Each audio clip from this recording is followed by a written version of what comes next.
Vernier caliper সম্বন্ধে আমরা কী কী measuring করতে পারি, কী কী আমাদের প্রতিটা পার্টসের নাম, কী কী মেটেরিয়াল দিয়ে তৈরি, এইসব জিনিসগুলো আমরা দেখব।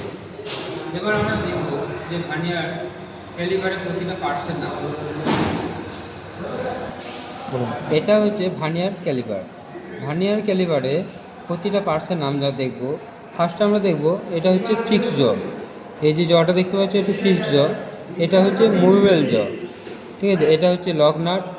এই যে লক নাটটা দেখতে পাচ্ছি এটা হচ্ছে লক করার জন্য, যেমন এই পোর্শনটা যদি লক করি এটা লক নাট। তারপর কী দেখবো, এটা অ্যাডজাস্টেবল স্ক্রু, ঠিক আছে। এটা হচ্ছে মেন স্কেল, এটা হচ্ছে ভার্নিয়ার স্কেল এমএমে, এটা ভার্নিয়ার স্কেল ইঞ্চিতে। এটা হচ্ছে কি না, এটা হচ্ছে ডেপথ বার। এবারে দেখবো আমরা ভার্নিয়ার স্কেলে কী কী মেজারিং করতে পারি। আউটসাইড মেজারিং করতে পারি, ইনসাইড মেজারিং করতে পারি, অ্যান্ড ডেপথ মেজারিং করতে পারি। ভার্নিয়ারের ক্যালিপার স্টেনলেস স্টিল দিয়ে তৈরি, মেটেরিয়াল দিয়ে তৈরি। এই ডিসকাউন্ট হচ্ছে 0.02 mm।